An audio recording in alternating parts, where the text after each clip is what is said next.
Los saludamos una vez más desde Lighthouse Studios. Un placer poder tener de nuevo la oportunidad de poder compartir, de poder estudiar juntos.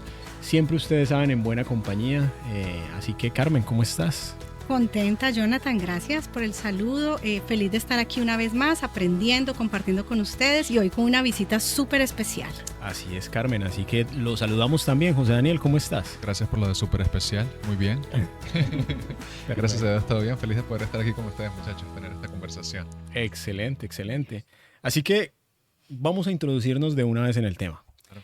José Daniel, siempre tratamos de poder ponernos en contexto con algo de la Biblia que nos deje empezar a trazar la ruta que queremos recorrer en esta conversación. En este caso es Proverbios 15, versículo 1, que dice: la respuesta amable calma la ira, pero la agresiva provoca el enojo. Y eso es simplemente un abrebocas para lo que vamos a empezar a ver en este capítulo, en esta nueva historia que está atravesando este pueblo hebreo, donde ya sabemos que la línea histórica nos ha dejado en que ya se repartieron las tierras, cada quien está haciendo posesión de lo suyo, pero como es normal, donde habemos personas, hay problemas. Y aquí empieza a forjarse un problema entre estas personas que habían pasado mucho tiempo juntos. Pero yo lo primero que quisiera introducir la conversación es: ¿cómo es eso de la convivencia para ustedes? ¿Qué opinan? ¿Es difícil a veces? ¿Hay que tener habilidades para poder convivir? ¿Cómo lo ven? Pienso que la convivencia es una enseñanza diaria. Cada día uno conoce un poco más a la persona. Nunca conocemos del 100% a alguien, ni siquiera a la pareja. Entonces la convivencia sí requiere como unos skills, unas habilidades que vamos desarrollando, pero que todos tenemos que estar como alineaditos. No puede ser que yo piense, no, yo soy así, no voy a cambiar y que me aguanten. Y de malas todo el resto, Sí. claro. Es como dar ese pasito a un lado de, bueno, ok, quizás también me equivoco, escuchar si otra persona me dice. Para mí todo depende del contexto. Todo Claro. depende del contexto. Como tú acabas de mencionar un par de contextos, hay algunos contextos que requiere sumisión, requiere mucho respeto, entendimiento, comprensión, Paciencia. mucha paciencia también. Siento que en todos los contextos Sí. se requiere paciencia, pero en algunos hay como más compromiso, dependiendo qué contexto es. En el caso que mencionaste, por ejemplo, el matrimonio es algo para toda la vida, así que hay otros contextos, por ejemplo, digamos, alguna amistad que a veces se vale tomar un paso hacia atrás y darse un espacio por necesidad del tipo de relación que uno tiene. Claro, claro que sí. Y precisamente porque sabemos que hay habilidades que son necesarias para poder tener ese tipo de convivencias, vamos siempre a ver estas historias de Israel como muy prácticas para nuestra vida. Aquí tenemos una frase que nos repetimos mucho y es: no podemos ver este pueblo y lo que le pasó simplemente como un registro histórico. Esto Dios lo dejó ahí con un propósito, y el propósito es: hey, esos son los mismos errores que tú cometes, esos son los mismos errores que históricamente vamos a repetir, y aquí hay algo para que podamos aprender de ellos. Claro que sí. Hago una nota aclaratoria para que la conversación pueda fluir. Vamos a hablar de dos partes diferentes del pueblo de Israel. 9.5, por así decirlo, 9 tribus y media, que van a ser las tribus de Occidente, y 2.5, que van a ser las tribus de Oriente. Porque ahí vamos a poder armar toda la historia y todo lo que vamos a estar conversando, ¿ok? Llega el momento donde se separan estas dos tribus. Yo quiero que primero describamos un poco esas 2.5 tribus que quedaron del lado del Oriente, porque la Biblia es muy específica en decir las características que tenía eso, porque no podemos meternos a tratar de entender un conflicto si no sabemos quiénes son los personajes de ese conflicto. ¿Qué dice la Biblia de cómo eran estas tres tribus que hacían parte de las que tendrían posesión en el oriente del río Jordán? Bueno, recuerdo, y tal vez José Daniel pueda ampliar un poco más, recuerdo que Josué dice que habían cumplido plenamente como con todo lo establecido por Moisés, que eran tribus, personas que estaban siendo obedientes. Podemos decir que eran tribus excepcionales, quizás. Sí, sí. Súper, sí. Bueno, al principio del capítulo 22 de Josué es donde se menciona eso. Simplemente para resumir lo que está sucediendo aquí, están las dos tribus y media, como dijiste tú, Jonathan. Está Rubén, Gad y también la tribu de Manasés. Ellas vivían al otro lado y luego ellos habían dejado todo por venir y colaborar con estas otras tribus en la expansión de ayudar al resto de Israel a conquistar. Y esto sucedió por unos 6 a 7 años que estuvieron haciendo eso. Y luego ya cuando pues habían recibido las tierras que ahora eran parte de ellos, estos deciden regresar luego de haber sido enviados Claro. por Josué al otro lado, que es al oriente de la Sí, tierra, al otro sí, lado sí. Mira del que río. ahí eso me pareció súper como, wow, como 6 a 7 años que dejaron sus familias, sus es. esposas, sus hijos y fueron a servir, digámoslo así, en el otro lado del Jordán por otras personas. Así que eso primero me llamó mucho la atención porque me pareció wow. Claro, y a mí me asombra, porque sabemos que estamos entrando a, a entender un conflicto, pero me asombra que una de las partes de este conflicto es descrita precisamente como leales, Así es, fieles. Entonces uno dice, bueno, ¿y contra quién vas a pelear? claro. Si se está describiendo algo completamente bueno. Ahora bien, cuando Josué está hablando con este pueblo, los despide siempre con una bendición. Y manda a unos para su lado, a los otros para el otro, pero los despide con una bendición y en esa bendición recuerda algo que para mí es muy importante y es cómo debían identificarse.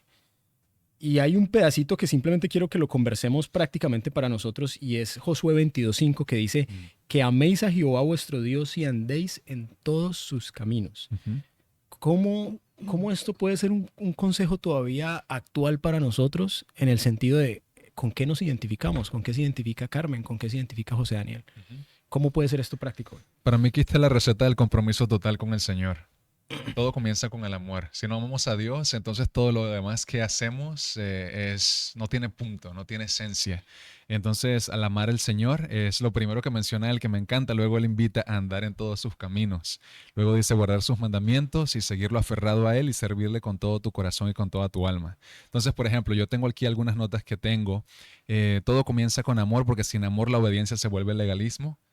¿Verdad? Sin amor el servicio se siente como una carga. No sé si ustedes han estado ahí en Sí. algún momento de sus vidas. Claro. Y ya lo demás, por ejemplo, caminar con Dios es sobre tener una relación constante diaria con Él. Pero el punto que quiero enfatizar aquí es que todo comienza, toda esta receta del compromiso con el Señor comienza entendiendo su amor y por extensión yo decidiendo amarlo a Él también. Claro, que esa sea la motivación al final de fondo. Absolutamente. Y después viene Pablo y aparece diciendo algo muy parecido que yo quiero que lo analicemos desde el punto de vista de cómo esto nos puede dar como una noción de una vocación más elevada en lo que hacemos todos los días. Todos tenemos ocupaciones, ¿cierto? Todos los días nos tenemos tenemos que levantarnos, trabajar. Hay cosas que hay que hacer porque la vida es esa. Para poder vivir hay que trabajar. Pero en medio de esa vocación, Pablo dice algo que yo creo que vale la pena resaltar y es, todo lo que hagas, hazlo de corazón primero y después hazlo para Dios, Así es. no para los hombres. ¿Cómo es esto práctico también en nuestra vida diaria? Porque yo me levanto, trabajo y ¿dónde meto a Dios en esa ecuación? Debe ser nuestra prioridad, Jonathan, siempre. Lo primero que hagamos es darle gracias a Él y poner todos nuestros planes en sus manos y que Él sea el centro. Así cuando tú haces todo por Él, y te lo digo en el ambiente, por ejemplo, de la iglesia. Yo voy a la iglesia no por las personas que están ahí, voy por el mensaje que es el que me une, por así decirlo, en mi relación con Dios. Entonces muchas veces pasa, ay no, tuve una discusión con un hermano, no vuelvo a esa iglesia. Pero es que yo no voy a la iglesia por las personas. Hacen parte, obviamente, todos hacemos parte de la iglesia, pero cuando tú tienes claro que vas por el mensaje, que vas por tu relación con Dios y Él es tu centro, pues todo lo demás tiene solución. Todo lo Claro. demás tú lo empiezas a manejar. Hay algo que me gustaría mencionar. Hay un concepto que es muy claro en la Biblia y es el concepto de ser discípulos de Jesús. Nosotros somos discípulos de Jesús, le seguimos a Él. Y como parte de esto, yo sé que tú mencionaste lo que nosotros hacemos por Dios.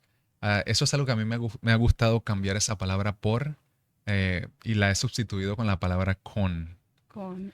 Porque siento que cuando nosotros pensamos o vemos nuestra relación con Dios como algo que yo hago por Él, estamos como que robándole a Jesús mismo las palabras que Él dijo, que yo ya no los llamo a ustedes siervos, porque el siervo en realidad no sabe lo que el maestro hace. Él dice, yo los llamo a ustedes amigos, porque todo ya les es revelado. Entonces, cuando estamos operando, cuando estamos trabajando, haciendo vida, yo ya no pienso en qué estoy haciendo yo por Dios a través de esto, sino cómo estoy viviendo esto Con con Dios. Dios. Excelente, Wow. excelente. Y una muy buena forma de aproximarse al día a día. Ahora, la historia nos va llevando a al momento donde empieza el ambiente a ponerse un poquito más complicado. Sí. Y es que la historia, sin darnos mucha información, nos cuenta cómo el grupo pequeño, ese grupo que estaba hacia el oriente, empieza a construir un altar. Y lo Sí. describe como un altar grande, pero no se nos da ningún tipo de detalle de cuál era el propósito de ese altar, de cuál era la función de ese altar. Y de repente eso empieza a crear incertidumbre entre el pueblo que habitaba ahí. Y sabíamos que en la historia se había levantado un altar en otro momento, ¿recuerdan? Ujú. Cuando se pasa el primero el Jordán. ¿Cuál era el objetivo de ese primer altar? ¿Lo recordamos?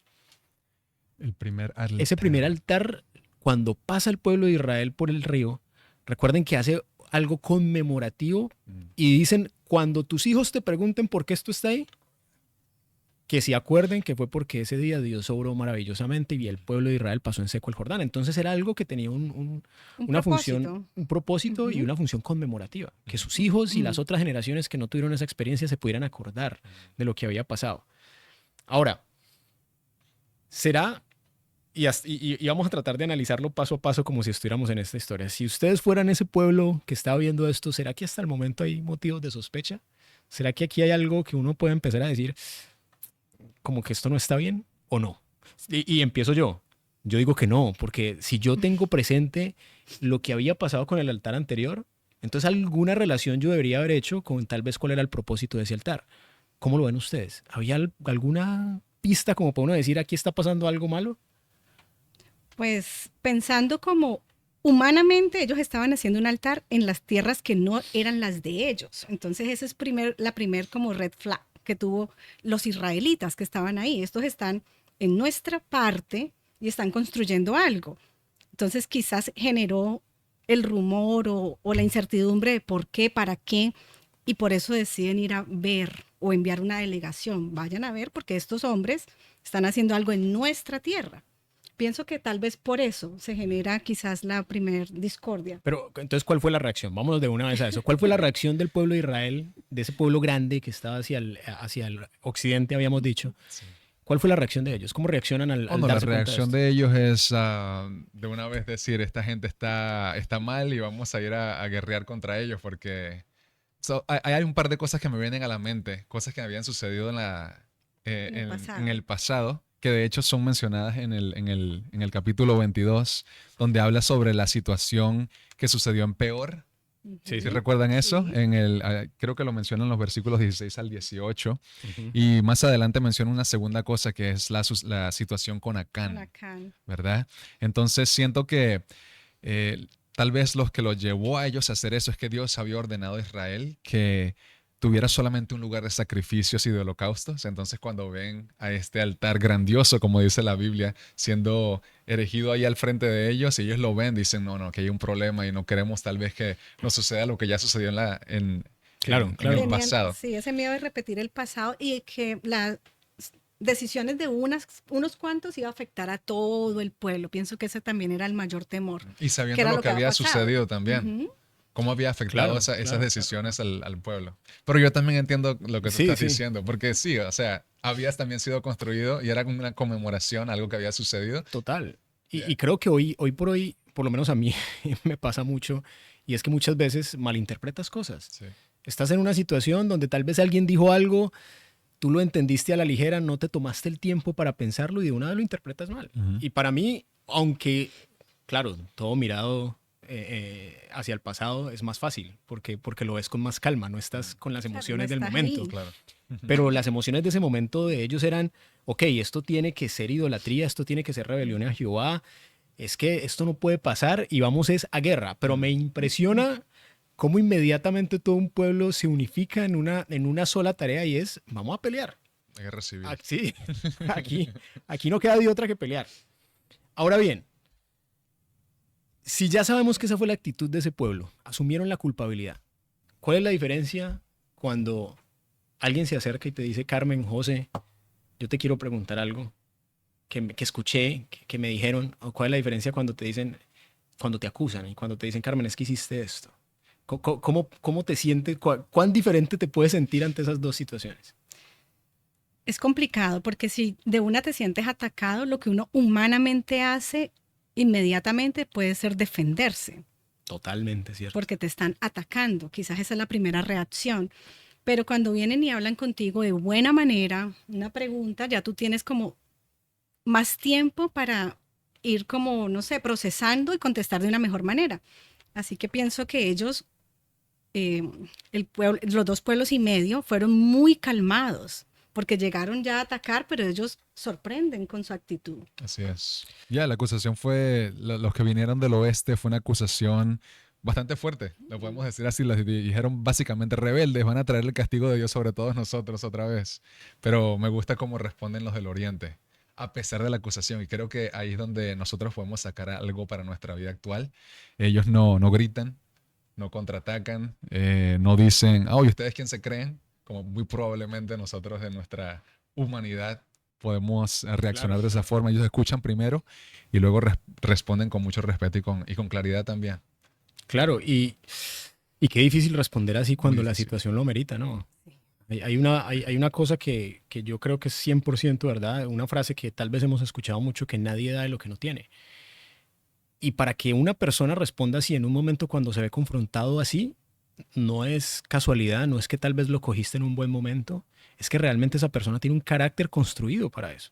Porque si el carácter no está para eso, por más de que me cojas en un buen momento, cuando me ataques, yo voy a reaccionar atacándote. Porque esa es mi reacción natural. Eso es como respondo naturalmente ante el estímulo. Pero esto me habla a mí de una gente que tenía un mindset completamente Yo distinto. pienso que la madurez que tenían espiritual era gigante. Recuerda que son personas que estaban 6, 7 años sirviendo de este lado sin ver su familia. O sea que pienso que ellos tenían su corazón. Estaban formados. Sí, ya Total. muy diferente. Y yo me acuerdo que nosotros trabajamos en una oficina donde teníamos un buen grupo de amigos y cada que llegaba un proyecto difícil, complicado, esos que estresaban, el chiste era, tranquilo que eso forma el carácter. Y yo creo que eso es lo que le había pasado a este pueblo. Es que habían pasado por tanto que el que aprovechó la lección, porque sabemos que hay otros que no les sirvió mucho, pero el que la aprovecha, definitivamente el carácter cambia. Ahora bien, José, ¿cuál era el motivo de este pueblo del Oriente para construir el altar realmente? ¿Cuál era el motivo que los movía a eso? ¿Qué los movía? Era, en pocas palabras, era un altar de testimonio, una especie de monumento conmemorativo. Pues las tribus del este sabían, ok, esto es importante, creo que es bueno mencionarlo, ellos sabían su lejanía del centro del culto en Israel. Claro. ¿Se recuerdan de eso? Entonces había una barrera también natural que era el río Jordán, que los separaba del resto de la nación, por lo tanto ellos construyeron ese monumento para unir a los dos segmentos de la nación, si se quiere decir de esa forma. Claro, claro. Yeah. Y ahí me llama mucho la atención a mí que cuando uno empieza a escarbar dentro del conflicto y dentro de los sentimientos que hay en un conflicto, mientras unos estaban pensando que esto era una agresión completa, todo lo que lo representaba, lo que estas otras personas tenían era miedo. Miedo porque yo lo que no quiero es que al final me dejen fuera del pacto. Miedo porque yo no Sí. quiero sentirme, hay un río que me separa y yo no me quiero sentir separado Y de eran eso. minoría Y eran en cuanto a minoría. números. Otra cosa que a mí me sorprendió de la lectura es que a los del lado de acá del Jordán se les llama en la Biblia, en toda la lectura, los israelitas. Y entonces los otros, ¿qué eran? Entonces, desde ahí ya había como una separación en la misma lectura. Entonces, imagínate ya tú viviendo ahí y sentirla, porque era real. Geográficamente estaban divididos y eran minoría. Así que el temor, yo pienso que de ellos era real. Claro, totalmente justificable y al final creo que un mensaje hasta que confronta a la otra parte que lo escucha, ¿no? Porque tú llegar así como con ese ánimo de pelea y acusar y el otro te dice, no, yo lo que tengo es miedo de que me dejen afuera. Yo lo que no quiero es perder el estatus de estar con Dios. Yeah. Estaban pensando también en las generaciones futuras. Claro, ¿verdad? en sus generaciones, en Cuando que sus no se hijos olvidaran de y ellas. tus hijos. ¿Y qué pasa entonces cuando el capítulo ha sido muy claro, la historia ha sido muy clara, no es la geografía, no es tu ubicación lo que te define? No te aferres a eso porque no va a ser eso. Si nosotros hemos estado estudiando que ese Israel histórico es un símbolo del Israel espiritual, que no es otra cosa hoy que simplemente las personas que decidieron seguir a Jesús, que decidieron creer, ¿cómo puede ser entonces esto también un llamado a que nosotros nos acordemos a qué es lo que nos identifique? ¿Será que nos identifica un letrero que tenemos afuera de la iglesia? ¿Será que nos identifica simplemente un conjunto hasta de doctrinas, o qué es lo que nos debe identificar a nosotros como seguidores de Cristo. Ya, yo diría que la verdadera base de nuestra unidad no es que necesariamente hagamos lo mismo o necesariamente pensemos de la misma forma. Creo que algo que por lo menos yo he abrazado es que yo no tengo la verdad.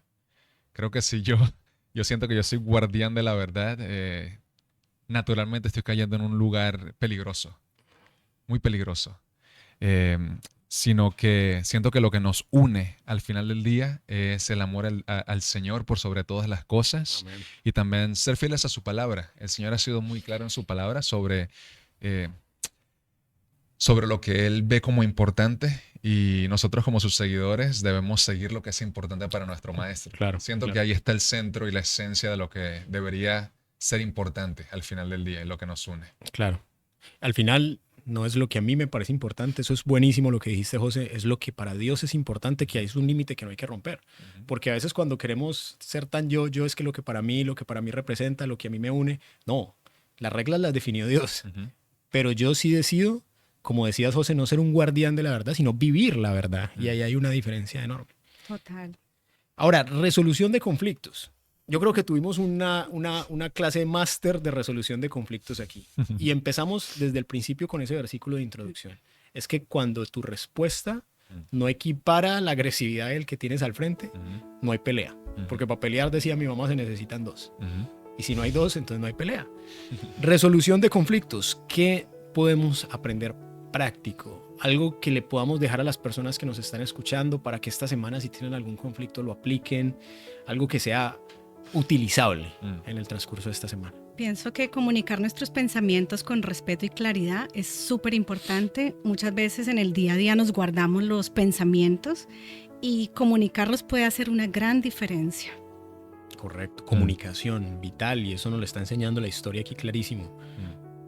Para mí uno que es importantísimo es, puedes estar convencido de que tenés la razón, pero aguantate un poquito, pensalo mejor, háblalo si tenés que hablarlo, pero no dejes que eso te sesgue, no dejes que creer que estás en lo correcto te sesgue, porque ahí seguramente vas a estar en un error. Una que yo mencionaría es responder con mansedumbre cuando te acusen.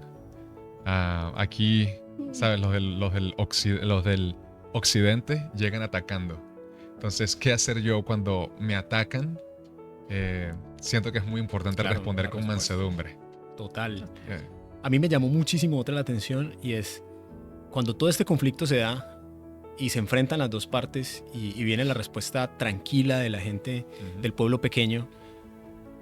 Me asombra mucho la respuesta también de la otra parte de Israel, porque muchas veces cuando tú vas con esa actitud de es que te pillé, es que sé que hiciste algo mal, es que vengo a poner orden aquí, y me salen con eso, tal vez algo muy humano es obstinarme con mi opinión. No, es que no tiene razón, es que las cosas son como yo las pienso. Pero por todo lo contrario, esta gente se alegra e inmediatamente ve que esta gente le dice, no, eso es para recordarnos que alabamos al mismo Dios, y dicen, de repente les dio una alegría y se pusieron contentos porque dijeron, ok, seguimos siendo el pueblo que adora a Dios. Y creo que esa parte no me voy a enojar porque me hacen caer en cuenta de mi error. Me tengo que alegrar porque alguien me hizo caer en cuenta de eso. Así es. Ese es de hecho uno de los puntos que yo escribí aquí. Alégrate cuando la paz se restara, aun cuando tú hayas estado equivocado. Exactamente. Es exactamente lo que sucedió. No se quedaron básicamente heridos en su orgullo. Creo que lo que sucedió aquí literalmente aplastó su orgullo, y aún así ellos no quedan como heridos en esa posición, sino que dicen, oye, qué bien. Qué bien, exactamente.